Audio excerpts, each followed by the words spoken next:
নমস্কার বন্ধুরা, আমি শ্রাবণী।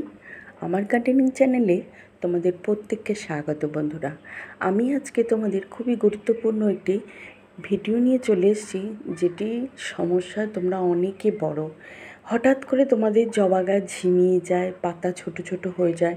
একদিন আগেও তুমি দেখেছো গাছটিতে ফুল দিচ্ছে, তবে হ্যাঁ, 2 দিন আগে থেকে তুমি বুঝতে পারো গাছের ফুল কিন্তু তোমার ছোট হয়ে যাচ্ছে, পাতা ছোট হয়ে যাচ্ছে। তখনই কিন্তু তুমি বুঝতে পারো, কিন্তু তারপর একদিন বাদে হঠাৎ দেখলে তোমার জবা গাছটি হঠাৎ করে ঝিমিয়ে মতন যাচ্ছে, পাতা বিবর্ণ হয়ে যাচ্ছে, সমস্ত পাতা। তোমাকে কিন্তু তৎক্ষণাৎ ওই গাছটি কিভাবে বাঁচাবে সেই চেষ্টাই করতে হয় বন্ধুরা।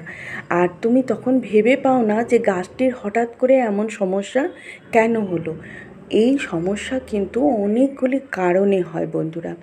বিশেষত জবা ফুলেই আমি বলবো এই সমস্যাগুলো হয় হঠাৎ করে, যদি প্রচণ্ড তাপ, রোদের তাপ থাকে আর তারপরেই মুষলধারে বৃষ্টি হয়। বৃষ্টি হওয়ার পর যখন রোদ্দুরটা উঠছে তখন কিন্তু গাছ শক খেয়ে যায়, তার ফলেও এই গাছ এরকম হয়। আবার অনেক সময় হয় কি, গাছের ভিতরে তোমরা বুঝতে পারো না, গাছের শিকড়ে জল জমতে থাকে। তোমার গাছে ড্রেনেজ ব্যবস্থা যদি তুমি না ভালো টবে করে থাকো আর জল তুমি দিয়ে যাও, দিতে দিতে বুঝতে পারো না কখন তোমার শিকড়ের গাছে জল বসে শিকড় পচতে থাকছে ভিতরে, ওপর থেকে তুমি বুঝতে পারছো না। আজ তোমাদের এই গাছটি নিয়ে সেই কতগুলি সমস্যা এই রকম গাছের অবস্থা হয়, এবং কি কি করলে তুমি এই জবা গাছ থেকে আবার সুন্দর এই রকম একটি গাছ তৈরি করে নিতে পারবে, সেই কথাই তোমাদের বলবো। আজ বলতে পারো যে তোমাকে বলতে পারি যে মৃতপ্রায় জবা গাছকে তুমি কিভাবে এত সুন্দর একটা গাছ আবার তুমি আগের পজিশানে নিয়ে চলে আসবে।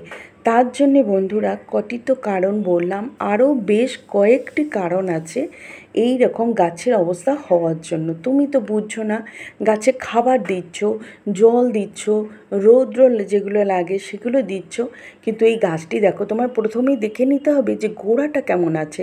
গোড়াটা কি শক্ত আছে নাকি ট্যাপ ট্যাপ করছে, বা গাছের ছালটা উঠে যাচ্ছে। যদি দেখো গাছের ছাল উঠে যাচ্ছে, গোড়াটা নরম হয়ে গেছে, তখন জানবে যে না, গাছটি কিন্তু ভিতর থেকে নষ্টই হয়ে গেছে। আর যখন দেখবে গাছের গোড়াটা শক্ত আছে, ছোট্ট কচি পাতাগুলো এখনও ঠিক আছে, কিন্তু গাছের রাতারাতি এরকম অবস্থা হয়ে গেছে, তখন তৎক্ষণাৎ তুমি কিন্তু মাটিটা খুঁড়তে থাকবে। মাটি খুঁড়ে অর্ধেক মাটি ফেলে দেবে।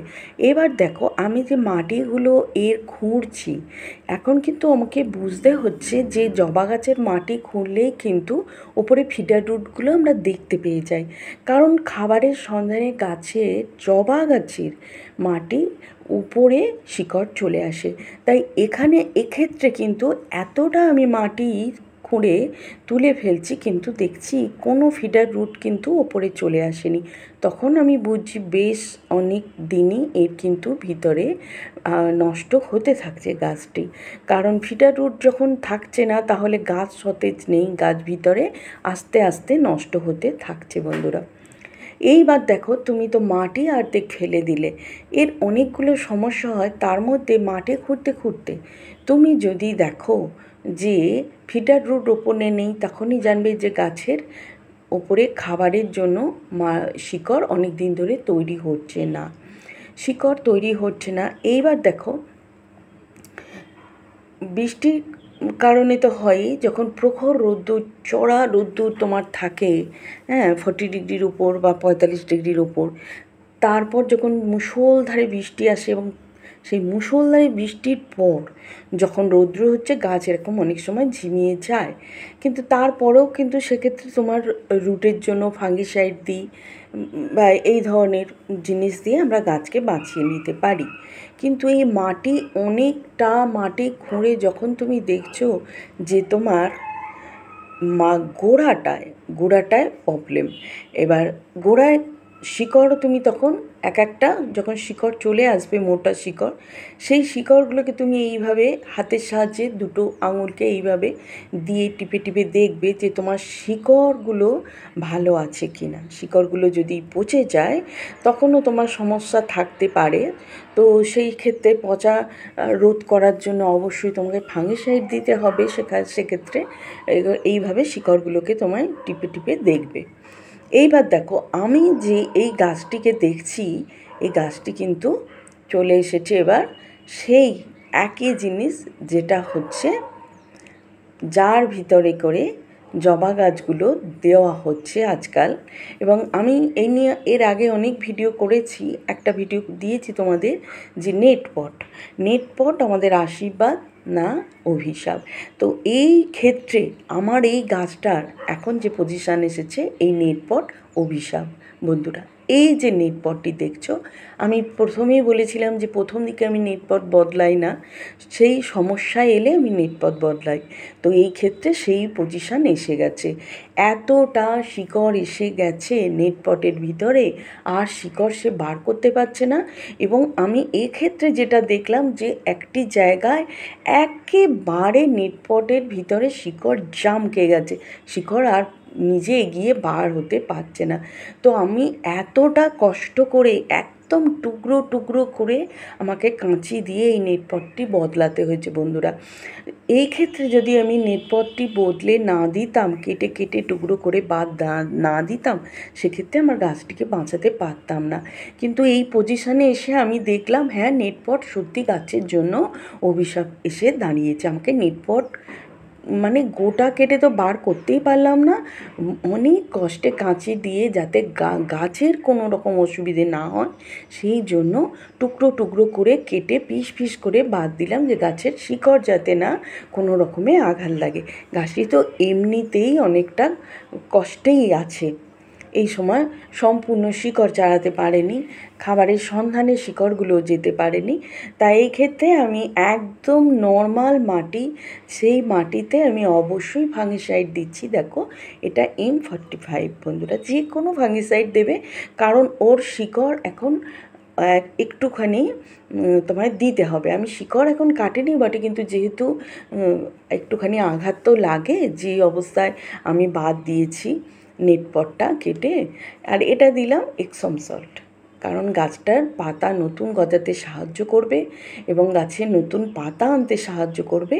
আর যেটুকু গাছে যদি শিকড়ে আঘাত লাগে তার জন্য রিকভারি করবে, সেই জন্য আমি দিলাম এক্সম সল্ট বন্ধুরা, MgSO4, যেটা ওইটুকু অল্প চামচের দিলাম, অল্প হাফ চামচ, আর ফাঙ্গিসাইড দিয়ে শুধুমাত্র গাছটিকে আমি ভালোভাবে প্রতিস্থাপন করে দিলাম।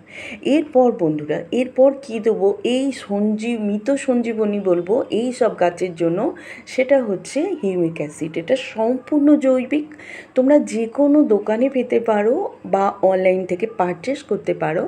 সেই অল্প অল্প একদম তোমার 2 চিমটি একটা টবের জন্য লাগবে, বেশি লাগে না। এই কালো হয়ে যাবে জলটা গুলে, তোমায় এটা গোড়ায় ঢেলে রাখতে হবে বন্ধু, ঢেলে দিতেই হবে, কারণ এটার জন্য তোমার এবার শিকড়গুলো ভিতরে বৃদ্ধি পাবে, শিকড় হবে, সেই জন্য তোমাকে অবশ্যই হিউমিক অ্যাসিডটা দিতে হবে। আমি অবশ্যই একটু গোড়ায় ফাঙ্গিসাইড আরও একটু গোড়ায় ছড়িয়ে রাখলাম, ভিজে মাটি বলে এটা, আর জল ঢাললাম না, কারণ হিউমিক অ্যাসিডটা যদি এরপরও আরও জল দিতাম এই টবের হোল দিয়ে পুরো সম্পূর্ণ জলটা বেরিয়ে যেত, ওই জন্যই আমি এটা গোড়ায় দিলাম, মাটিটা যেহেতু ভিজে আছে। কারণ এরপর তুমি কি করবে, সপ্তাহে একদিন তুমি অবশ্যই এই অর্গ্যানিক, যেটা MgSO4 এক্সম সল্ট বলে থাকি আমরা, যে কোনো নামে একটা নামেই তুমি ডাকতে পারো, তো সেটা একদিন দেবে। একদিন তুমি যে কোনো সিডস, যে বোতলটা দেখালাম ওটা আমার সাগরিকার বোতল, যে কোনো সিডস একদিন সপ্তাহে জলে গুলে দেবে।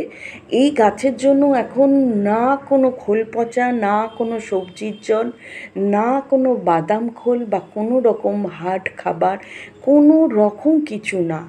তুমি পারলে NPK যেটা আছে 0, ওটা 112-61 1261 সরি, সম্পূর্ণ নামটা হচ্ছে 1261 এনপিকে। ওইটা তুমি হাফ চামচ গুলে একদিন, আইসক্রিম চামচের হাফ চামচ কিন্তু একদিন জলে গুলে একদিন দেবে, যেটা একদম গাছের জন্য বেবি ফুড বলা যায়।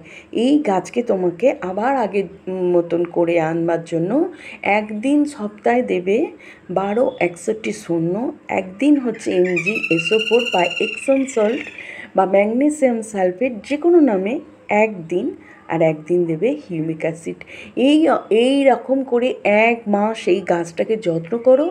এই রকম পাশের গাছটি যেটা দেখাচ্ছি আমি, পাশের গাছটিও কিন্তু এই রকম একই পর্যায়ে চলে গেছিলো। সেই জন্য বলবো যে নেটপট প্রথম থেকে না কেটে শেষের দিকে কাটো, কারণ যে সময় সে অসুবিধায় পড়বে বা অসুবিধা পড়ার একটু আগেও তুমি কিন্তু বুঝতে পারবে, সেক্ষেত্রে আমার এটা আগেই একটু বদলানো উচিত ছিল। তো আমি বদলাইনি, গাছটি সুন্দর ছিল বলে ফুল দিচ্ছে, আর সেক্ষেত্রে পটটা বদলানো হয়নি। কিন্তু সময় এসেছে, আমি বদলে দিলাম, আবার এই গাছটি আগের মতন হয়ে যাবে। যেরকম খাবার চার্ট বললাম সেই খাবার চার্ট সেই রকমভাবে।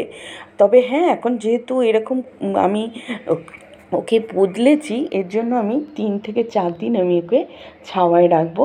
অবশ্যই রৌদ্রে রাখবো না, এই চড়া প্রচণ্ড রৌদ্রে এখন রাখবো না।